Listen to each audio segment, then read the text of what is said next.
My name is Lee Coffey. I'm a playwright, and I work with a company called Ballymun mainly, run with by myself and Amelia Stewart Keaton, um, and specialise in new work, which I would use as a vehicle for my own work. We've produced other playwrights before, but it's mainly my own, and I've worked with various other companies. Come through the Seeds program with Rough Magic. I was in Six in the Act with ITI. I was working with the Lyric Theatre on their new playwrights program, and I've written for a couple of different theatre companies and colleges across Ireland. My plays have run pretty much in every theatre in Dublin. Mostly, I've made my Abbey debut last year with Inner Veins, which was a commission from Dublin Horror Company, which was an amazing experience. It was the first time we were actually commissioned as a company, and me as a writer, 5 years in or something like that. And my first show was Leper and Chip, which came through Theatre Upstairs with the help of the brilliant Theatre Upstairs, Carl Shields and Laura Honan.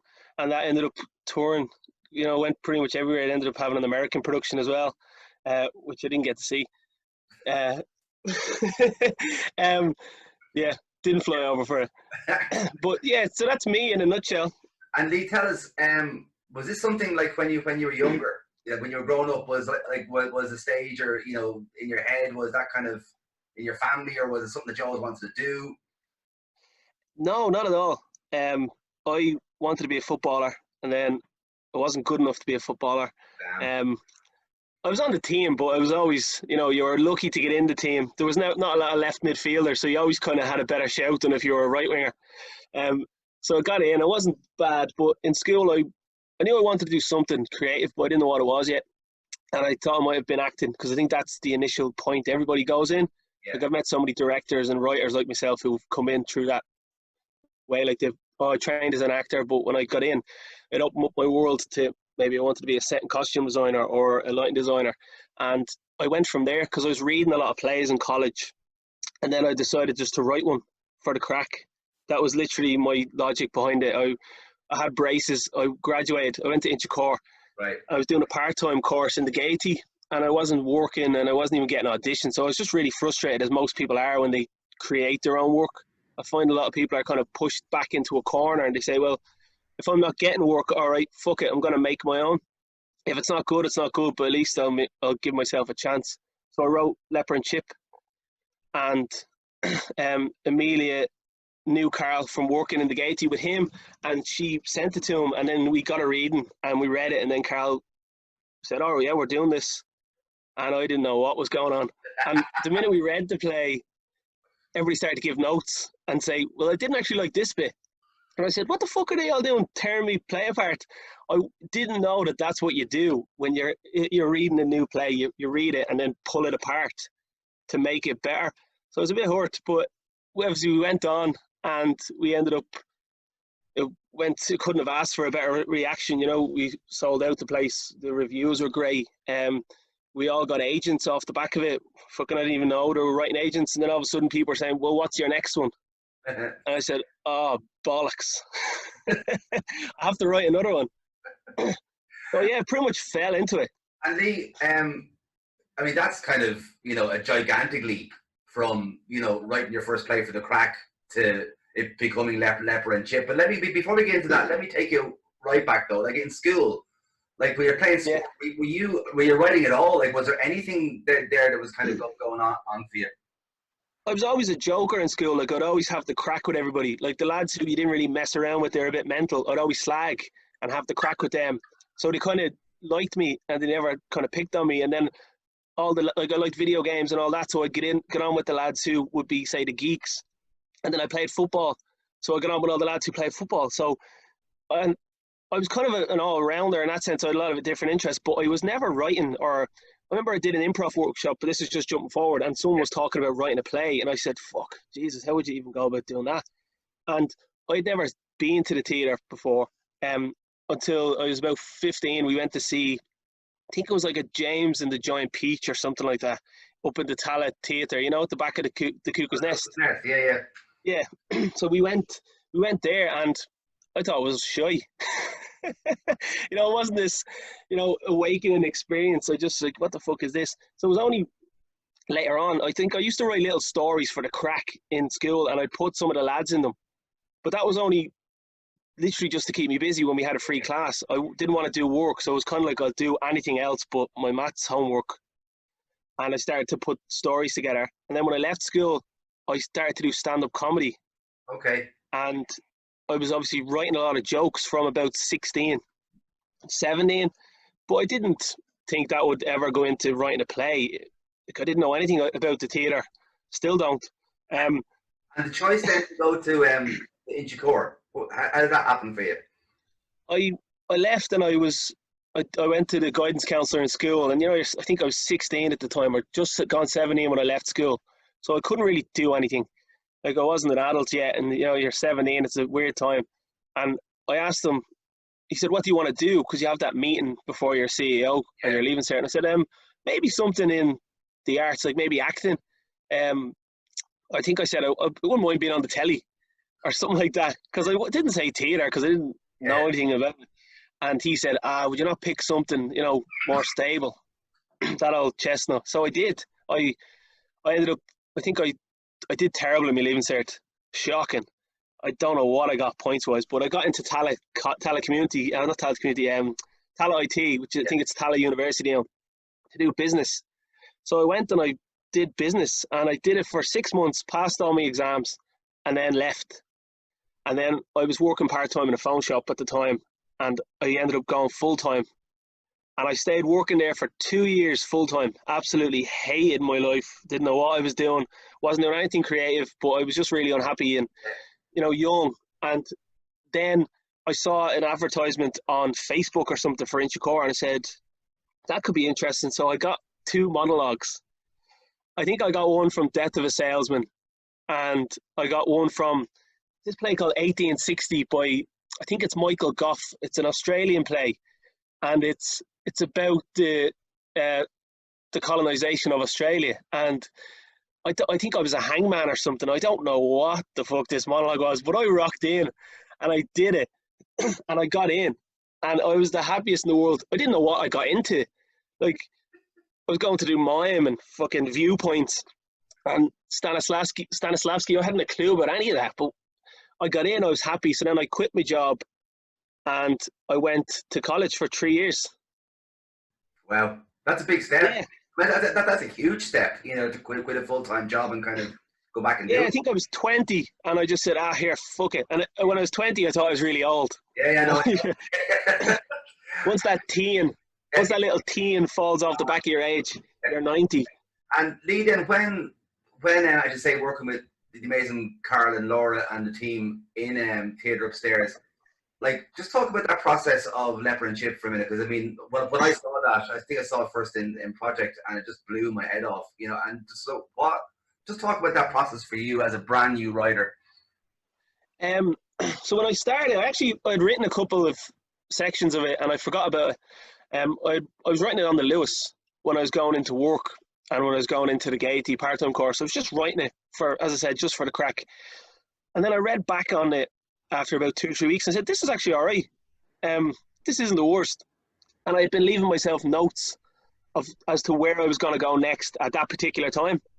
And then I'd read it from the start and get to that place and say, oh, Jesus, why was I going to go there? That doesn't make any sense, because I was kind of dramaturging myself without even knowing it. And then I'd either go with what I was saying because that was the right thing to do, or I'd completely change my mind. But then, as I said, Amy read it with Cunnell and said, I think this is really good. I'm going to send it to Carl. I said, cool. I knew who Carl was, so it's a bit of an intimidating thing. All of a sudden, you're a writer and like Carl Shields is going to be reading this or listening to it. Yeah.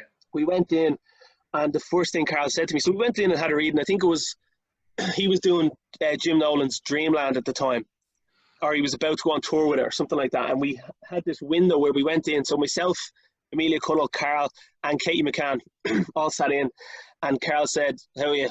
Nice to meet you. This better be fucking good. And my heart just fell out my arse.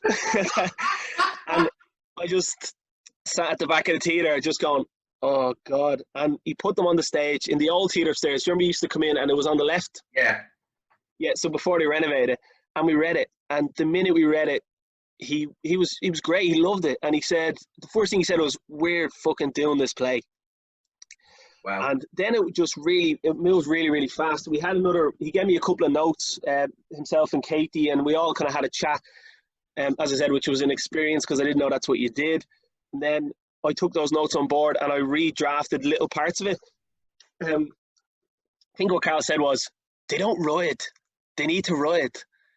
I went, what? He's like, with the fucking, how intense are these two characters in this story, and there's no point where they actually fucking riot. So I went and I added a scene where they rode, and Carl would say, and then we came back in and we read it for Laura. And it was about 2 weeks later. And that was nerve-wracking too. I'd never met Laura before, but I knew who she was. Yeah. And we read it. And Laura had a few notes, but she loved it as well. And then from there, they never really looked back. They just said, right, we're doing this. What company's producing it? And I said, what? So then they said we had to set up a company. We set up Bitter Like a Lemon, because you had to have a company, because I think they used to produce all the shows themselves before that, and they weren't anymore. So we set up a company, and then Carl we didn't know who to direct the show, and I was afraid to ask Carl in case he told me to fuck off. And I just said, and Laura goes, here, let me just stop you. Carl, they want to ask you to direct it. And he went, oh yeah? Yeah, right, I'll do it. And that's how it went. And I think he wanted to direct it. He said it to me later on, a few years later, that he was going to direct it. But I was afraid to ask him. And then he directed it. We rehearsed in Lanigan's, and we rehearsed down the strip club,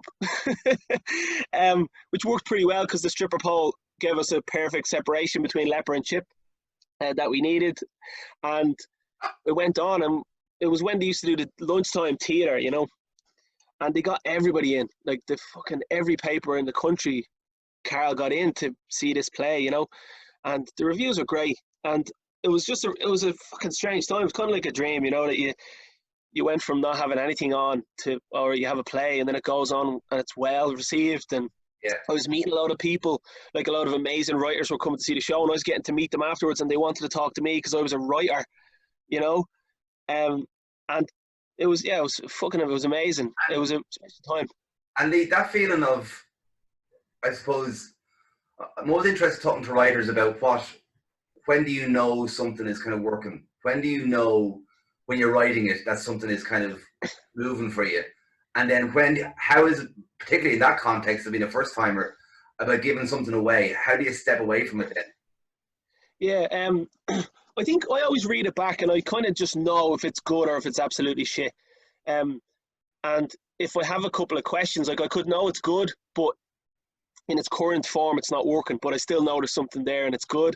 So then I'll give it to actors, because once you hear it, it's just like all the flaws just rise to the surface. You know yourself as a director, you just know what the problems are. And that I love fixing those problems. Because I think when we read Murder of Crows, Carl told me to fuck it in the Liffey.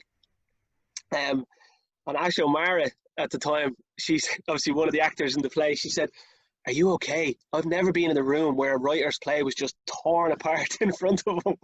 And I said, yeah, it's great. I said, I have a load of work to do now, and that's my job. As a writer, you should obviously aim for, not perfection, because I don't think it exists, but you should aim to have your play, cover up all the holes and have it make sense and be a cohesive piece of theatre. But when it doesn't work, then you have to earn your money, or no money in this case, because we're doing it for free. But any writer worth their salt should, like, if an actor isn't quite understanding a character, it's their job to get to know that character and discover it. Or if something isn't working in the play, it's the director's job to make it work. So it's my job to fix the script, and I love doing that. So when I had to fix it or whatever it was, I always loved that as a writer. But I always inherently know when it's good or when it's bad when I reread it, because I write quite fast. So then I'd always leave it and go back to it a couple of days later and read it, and I will know if it's, as I said, if it's good or it's bad. I'll say, this is good, there's something there, or in this current form it doesn't work, but I know there's something in this idea or in this particular scene that I can really expand on. And what was your question, Mark? No, just and then sort of it was a follow-on in relation to when it's handed over then into a rehearsal. Oh, yeah.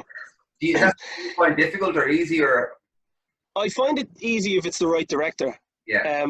I think I've been very lucky with the directors that I've got to work with through my career so far.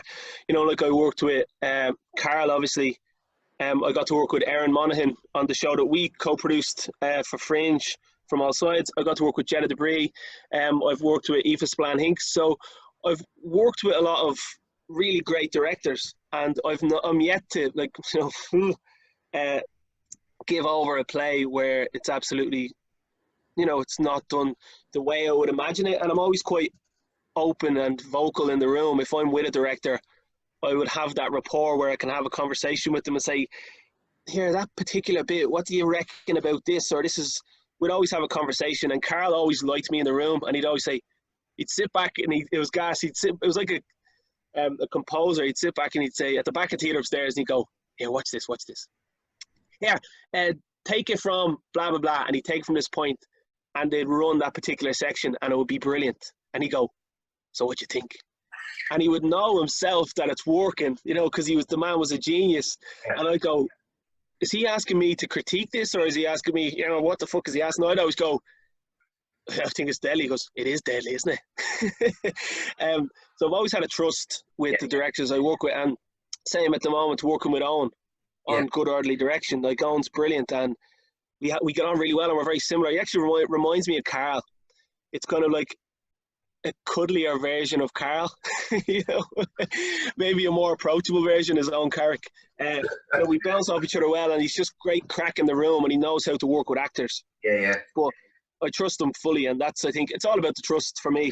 No, it is, and that's coming up time and time again, and whatever different, whether it's backstage, fun stage, actors, writers, is that kind of developing that trust, you know, and that's hard sometimes.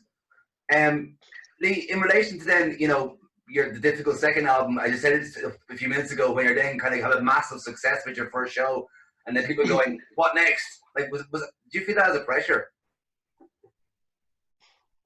Sorry, I just fucking choked on my tea. That's okay. Yeah, I did, and I didn't think I would find it. I started about 3 or 4 plays, and it's actually, there's a play I have now, and it's the play I've been sitting on for a while. It's called Angels of Mercy. Yeah. And it's, I think I've spoken to you before, and it's the one I got into the playwrights program up the lyric with as well. I submitted it to the Verity Bargate a few years ago, and it got into the top 15. I think I got an email back, which was great, out of like 1,500 scripts or something. But we actually, it's very funny, we had a reading of that the Wednesday after Leper and Chip finished. So Leper and Chip finished on the Saturday, and we went in, and I was writing it during Leper and Chip, and I don't know what I was thinking. I had this idea. People kept saying, what's your voice? This isn't your voice. But I didn't know what that meant. I was like, what the fuck are you talking about? I wrote it, so therefore it's my voice. But it was, and I only understood what they meant after we read this play, because it was written in scenes, and it was shy.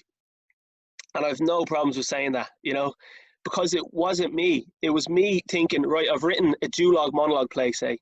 Now I need to write a scene-based play. Because I didn't really know, I wasn't a writer. I didn't know what the fuck was going on. I didn't know what I was doing. Like, obviously I was a writer, but I didn't have the tools or the knowledge to actually go on with my career. So I worked on it. We read it with Carl, Laura, a great cast, like Lawrence Falconer, Katie McCann. I can't remember who was the final one. And Jetta Debris was going to direct it, and she was in the room. And Jesus Christ, it was torn apart. And like torn apart. And this was like the highs of Leper and Chip, straight down to, oh, this isn't actually easy. And this is very, very, very hard, and it's a skill and a craft. And I didn't have that craft at the moment. But there was a section in the middle that was written like Leper and Chip, and it was bam, bam, bam, bam, bam, bam. And it was really quick, fast-paced, intercut dialogue, duologue, and they said, that section there that's the play. And that's when it cooked, and it started to really move. And I said, that's because that's the part I actually enjoyed writing, whereas the rest was me trying to be like somebody else. Yeah. I think. And in that moment, I found my voice, or how I would write something. It was just, you know, it's your style and it's your calling card. If somebody reads a script, they should know it's you. And I think most writers worth their salt, you can read their plays and you know, like, oh, this is a Carol Churchill, or this is a Martin McDonagh, you know, this is Thomas Kane Bourne. Like, good writers have a signature, I think, and they have a style, and I think that's what their voice is. And it took me ages to find it. Well, not ages, it took me you know, a couple of days after my first play. But so that's it. And then the second play, I started 3 more plays after that, Mark. Yeah. Before we got to Peruvian Voodoo, which is the difficult second album, which I actually directed myself, which I love as a play, and I really want to bring it back. Had a great cast of Kevin O'Lahan, Finbar Doyle, and Lawrence Faulkner, and we put it on Tea Upstairs. But I'd started Slice the Thief, which was my third play. I started that before that, and I actually started Angels before that. So this was technically my 4th play, but the others weren't ready to go on the stage. And we read this for Carl and Laura, and they loved it, and we put it on. And that was the second one. And it went well. Didn't do amazing, you know, but it had a really good run, great reviews. And then I did Slice the following year. And which I kind of regret those 2 plays, if I'm honest. Really? No, I don't regret the actual plays or the productions, but I think I rushed them. I think I should have saved, because they're really good scripts. I think, you know, I could be biased, but I think I wasted them on smaller runs, you know, where they didn't have as much of a life. And I don't think it's because they weren't good plays. I think it's just how I went about it was wrong. I was just kind of doing it for the sake of it. Yeah. Like, we had a 2-week run of Peruvian Voodoo, and then we had a 1-week run of Slice, which is a waste, you know. And now I would look back, and it's just, you know, from being in the industry longer, a week run isn't worth anything, you know. No, it needs to be at least 2. I remember we had Slice out here for a night. Yeah, and we came out to the Axis. Yeah, it was a great night. It's incredible, you know. And I think obviously Wes being from Ballymun as well, kind of, you know, added a whole layer to it. But that's a brilliant piece of writing. What interests me then, you know, I mean, get on to talk about the Abbey and, you know, your commission in there. But before we get into commission land, something that, you know, a lot of the general public don't realise is that when all you're talking there about the amount of writing you're doing, you're not getting paid for any of that. Oh, no, I was working in a shoe shop. Yeah. From when I started Leper and Chip, I think I've been working in a shoe shop about 2 years or a year and a half or something. Yeah, working for free. And to this day, you know, like, I've made no money from writing, really. Very few of us have, and what we have made, it's just to live on. You couldn't even afford to rent out with the money we make, unfortunately. But I think I came around at the wrong time, you know. There was no money. Like, sometimes I wish I was emerging, as they say. When do you stop emerging? If I came around 10 years earlier, would have been any different, because I feel like there was more opportunities for writers, commission-wise, than there is now. And even now, it's even worse than when I started. Like, the industry's really starving, I think, new writers. It's not their fault. It's just there's no funding there, and there's no, like, there are amazing theatres like the Axis that do help people, and obviously, the Abbey Project, they all try to do their bit, but I just don't think there's the support there that there used to be. Like, but I just think that's not kind of realised outside the industry, that, like, you know, you'd be one of the, you know, best emerging writers of the moment, and yet to earn a living doing that is virtually impossible, you know. And I think virtually impossible. Yeah, and people think that you're making money from it. I actually had an actor say to me at a workshop, he hadn't written a play before, and I think he was just out of Lear or something, and he said, I was like, why do you want to write a play? You know, it was just a question I gave them, and he said, I want to make a bit of money. Yeah, I was like, I didn't have the heart to tell him. Yeah. I said, yeah, good one. Like, if you make any money, let me know. Yeah, can I be your agent? Yeah, I'll fucking get in on that. And every writer I know is, like, most writers that are actors make more money because they get more acting work, which kind of fuels their own work that they can create themselves. It's funny, because I remember when I was kind of coming out of college, back in the kind of mid-90s or early to mid-90s, there was a huge push for people to form companies. Like, everyone had to form a company, you know, for funding purposes. And I remember I was kind of similar. I used to direct, I used to act, I used to do everything to try and earn a few quid. But that was seen as a bad thing, because you couldn't be any good at any of them because you had to do so much. And now, whatever, 25 years later, it's kind of, that's the way it kind of is being promoted. It has to be this theatre maker thing where... Yeah, everybody kind of jack of all, you know. And there are people that, like, I'd be in two minds about it all, because I think I love the way we have amazing people, talented actors who can write, who can also direct, but there's also a lot of people who can't do that. Like, there's a very special mold that some people can do it all. I'm not an actor, I'm a writer. Mm. I'm just kind of a one sword in that sense. But I think sometimes it can lead to people shitting on a craft and actually not respecting it for what it is. I think you have the Pat Kinavins, Claire Monley's, like Thomas Kane Bourne, Paul Reed. You have these people who can do it. But then you have a lot of people who, like, I wouldn't walk into a theatre and say, "Oh, I'm going to be a lighting designer." Yeah. Or I'm going to design the sets and the set and the costume in this production. Well, have you got any experience? No, but I've always wanted to do it, so I think I would. Yeah. Yeah. And I also say that, and I can appear as a hypocrite because I trained as an actor and then I decided to write a play, Yeah. But that also worked because I was a writer. I just didn't know I was yet. Yeah. Yeah.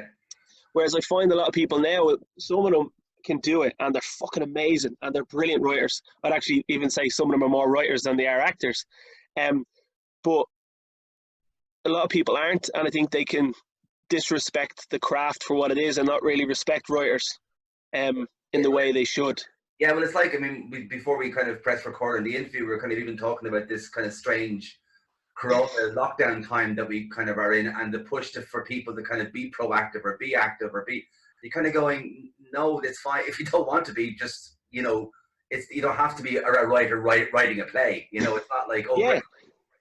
it's okay just to exist and be a human being and to stay safe, which is what we're being told to do.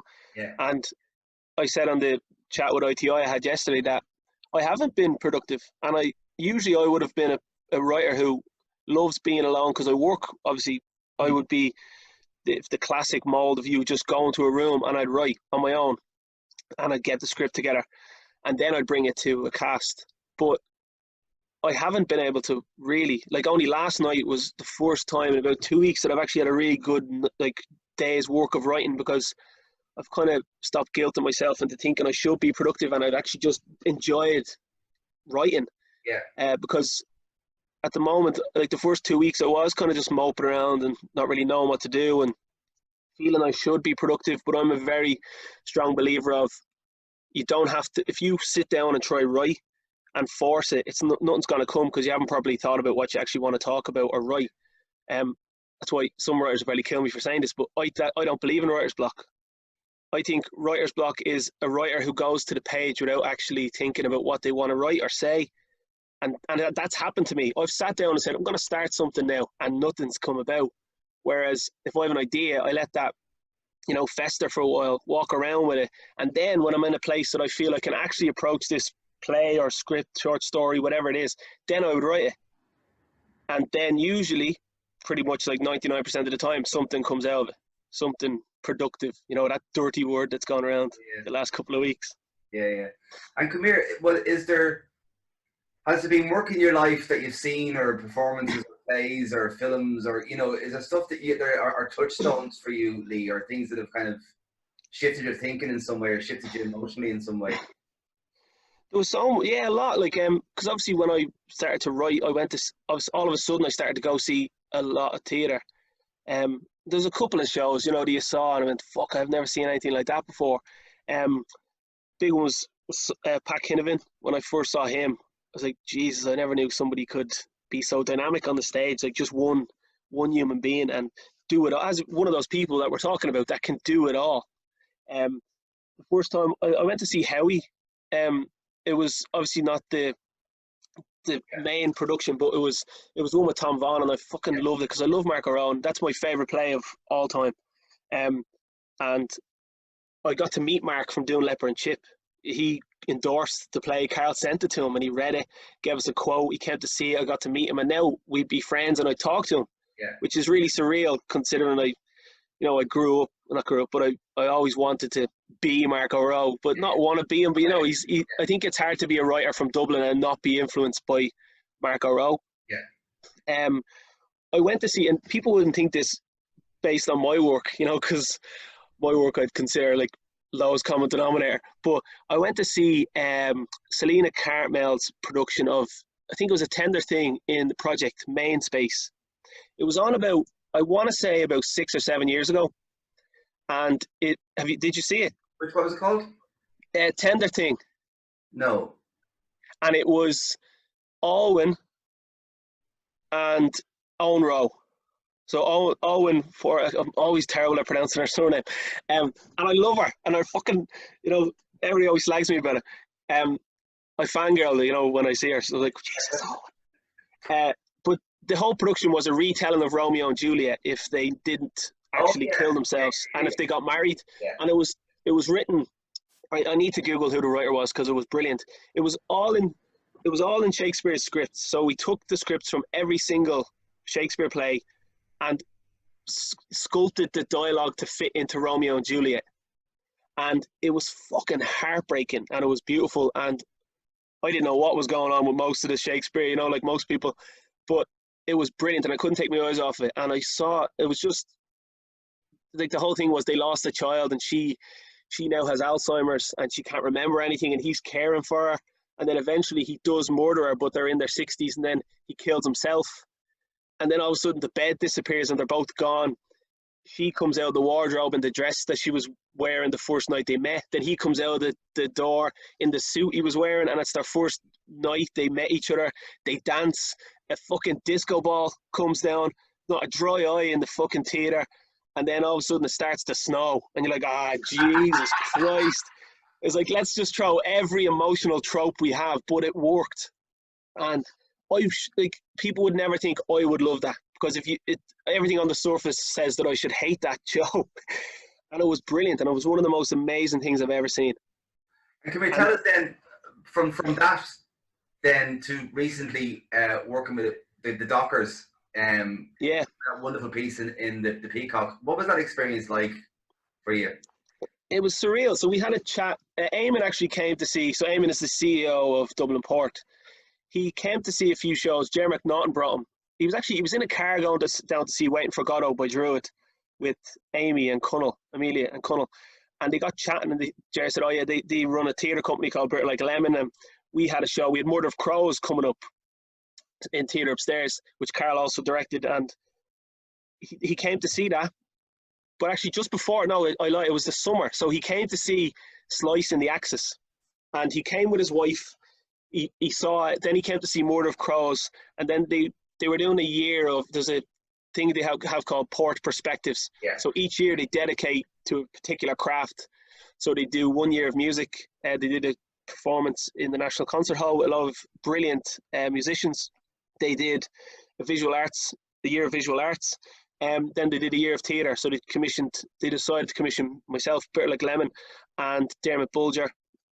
And we just went in and he said, what ideas do you have in Dublin Port? And I was like, and I just pitched him this idea I had of a docker over 100 years because the docks have changed so much. And he loved it. And then he said, will you put something together and come back to me in 2 weeks? So I did. When I come back in, he didn't even ask me what I put together. He just said, yeah, we're going ahead with this. Which was great, because it's a risky thing, to do if you haven't actually seen what you're investing a lot of money into. Yeah. And then they commissioned it. We signed the contract. Business to Arts handled the whole negotiations, even though there were no negotiations. They said, here's the money. What do you need? We put a budget together. They said yes. And then they were talking to the Abbey about the two productions, and then the Abbey wanted to put it on. So we ended up doing it as a co-production with the Abbey, which was surreal, considering where we've come from, unfunded theatre, really just everybody pitching in because they love the work. And all of a sudden now we could pay people. We could pay actors. So I wasn't going to somebody and saying, will you do this for me? I was going to people and saying, will you do this for me? I also have a couple of hundred a week or whatever the fee is. But they put me in touch with the Dock Workers Preservation Society. I started to talk to these really mental, old, retired dockers, and the stories. Like, you have enough to fill fucking every theatre in this country with fucking back-to-back plays about docks. There's that much. So I had to go through all this, and I got to meet some amazing people and basically pick what story I wanted to tell out of, this this ocean of dock stories, no pun intended. But it was phenomenal. And then we ended up obviously going on in the Peacock. Got a brilliant cast. Carl was obviously was going to direct that, and then it didn't work out. And Maisie Lee ended up directing it in the end.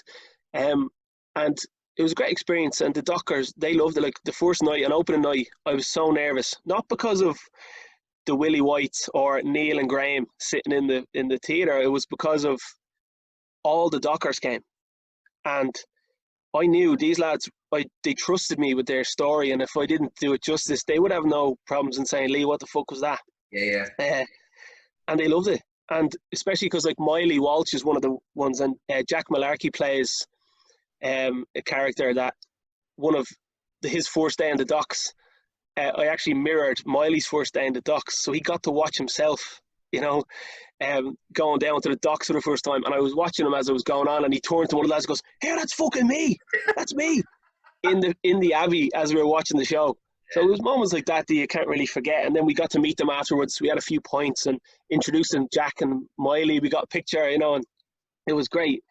And they were happy. It's funny because I remember I was at that night and it was an astounding atmosphere in the theatre. I remember afterwards coming up to say congratulations to you, and you couldn't get near you because you were surrounded by the dockers. They were kind of yeah, and they're all really short. So like they're all really they're really short, but their arms are fucked. They're like the Hulk. Like their arms are huge, and they're really hardy men. And I'd also taken some of their shovels because the number 7 is the name of the shovel, and there's only 3 of them left in this country. Wow. Because they're not made anymore. And I got them from the Preservation Society, and I got one from the now closed, which is really upsetting, the Dublin Tenement Museum, which used to be run by Terry down on not Sean McDermott Street, down on Railway Street, and it closed late last year, which is really disappointing. But he gave me one of his shovels, and I was more nervous about the shovels than I was about the actual show. Because if anything happens to these, I can't really go down to Woody's and buy a new one. But yeah, it was great. They all came around, and they said, I think a few of them said it to me that it was bang on. I think one of them said it was the most authentic story they'd seen about the docks, which was fucking. That's the review you want, isn't it? I was going to say that as a writer, I think sometimes it's difficult in the world that we all inhabit to kind of break out of that and break out of that bubble, so sometimes to the public. But I think to get that response must have been just incredible. It was, and I never even expected it. I was obsessed with the docs for about 2 years because I obviously spent a year writing the script and putting it together and researching it, and then obviously going into production with itself. I'd never written, obviously I'd written a show about real life stories, but I'd never actually had the people sitting in front of me and they're saying, "This is my story, I'm giving it to you," the same way you mentioned earlier, how do I give my script to a director? They trust, and I think they trusted me, and they opened up to me, and we sat having pints of Guinness. I don't even drink Guinness, and I just didn't have the heart to tell them I didn't like it because they wouldn't have trusted me at all. I'll have a vodka and 7-Up, please. Captain Morgan's and Coke.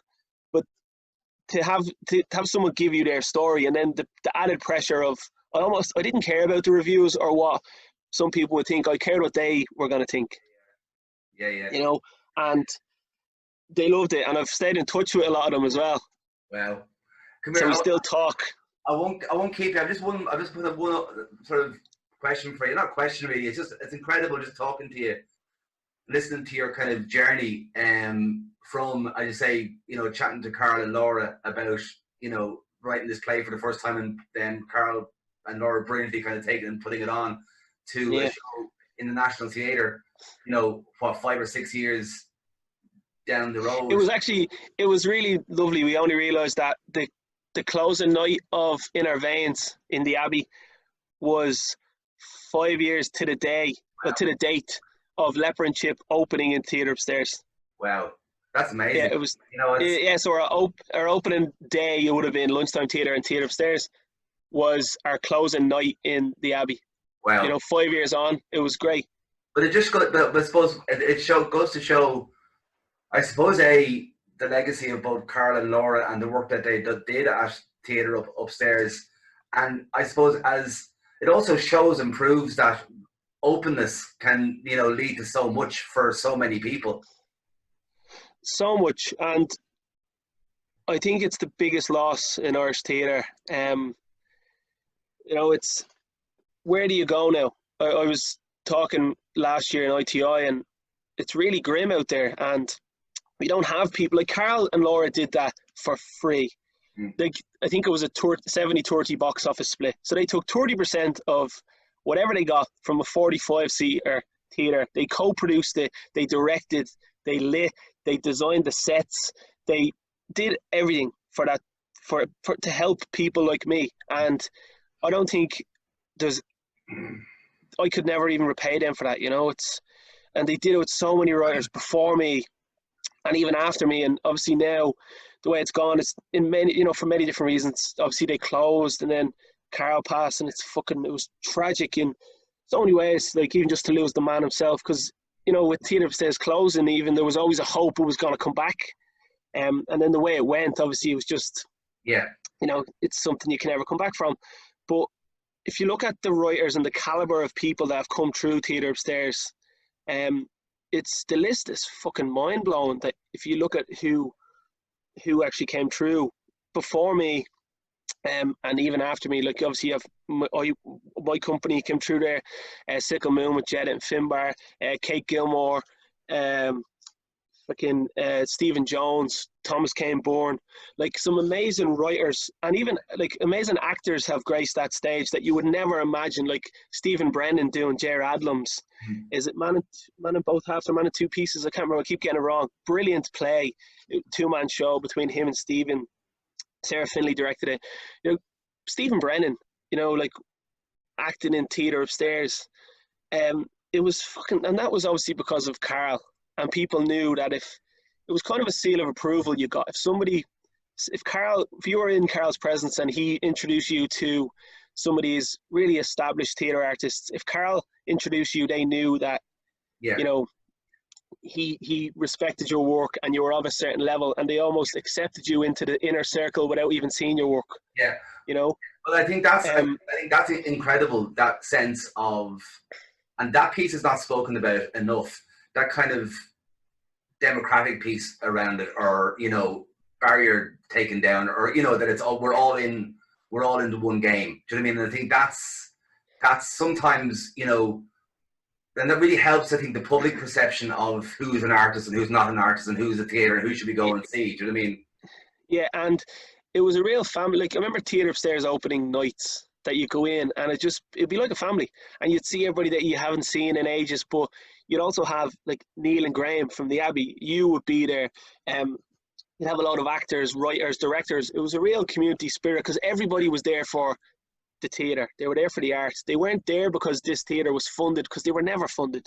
And they've tirelessly helped. Like, we've been in there until 4 a.m. when the show's going up the next day, you know, and me and Carl fucking hammering nails into the leopard and chip set, or Carl wiring up all the lights because he used to be an electrician, you know, like things that you would never imagine. An established artist like Carl Shields is still up in the theatre at 4 a.m. and it was Easter Sunday. It was coming into Easter because we did a full night's tech, because then we could give everybody Easter Sunday off, and we previewed on the Monday, opened on the Tuesday. But Carl was up there until 4 a.m. and he was not a diva, you know, he was in it for the art because he believed in the work, and he did that with so many artists. And it's got me there. I remember going to see Murder of Crows and talking to you afterwards about the set. And was that Laura? Yeah. I mean, geez, the amount of work that must have done that. And Naomi, you know Naomi Vaughan? Yeah. Fawnin? I can't. I'm terrible at pronouncing people's names. Naomi worked with us on Murder of Crows, and there's a time-lapse video I'll actually link to you that she did in Theatre Upstairs. It took her fucking ages. It was like 100 rolls of like balls of yarn that she put up or something like that, and she wouldn't let anybody help because she wanted to do it herself. But as you remember, like, it came out across the theatre because she wanted it to be, and her and Carl wanted it to be, the world of this story is coming out to get you, and it's out in our world. And then she redesigned it for the tour, and it was even better, you know, the 3 little platforms, and they opened up with the spider web. The whole thing was a web. But yeah, that was her. But the leopard and chipset was Laura, which was a white panel with bulbs, because obviously there's a lot it just says smack and all the lights flash. And they wanted it to be a kick in the head for all the audience members, you know, every time it went. But some of the sets Laura constructed in there were fucking phenomenal. It reminded me, and I think the legacy of what they achieved is going to go on for a long, long time, because not only about the Yeah, concept that they kind of brought through, but also that vibe, because it reminded me so much of, say, being back in, well, sorry, why I got into this in the first place, being around Dramstop when I was in UCD, the likes of Willie White and Person, and, you know, Rake was kind of putting work on because we loved it, and staying till 4 o'clock in the morning and doing all that. yeah, And I think that's something, like, I still know people now from that era, and we're still in touch, and we all hark back to that kind of, you know, alchemy space, or that mad space where we all kind of work together. And I think, you know, that theatre upstairs, and I'm not alone theatre upstairs, but I think there's a vision there with what Carl and Laura and a rake of emerging new artists kind of, who mightn't have had that experience, had it within their industry, and it was brilliant. yeah. It is, and it's something that's gone, I think, now, because obviously it was, what theatre do you know that just produces new writing? Yeah, That's it. And we were very lucky, like myself and Amelia, coming through there at the time, and obviously we worked together.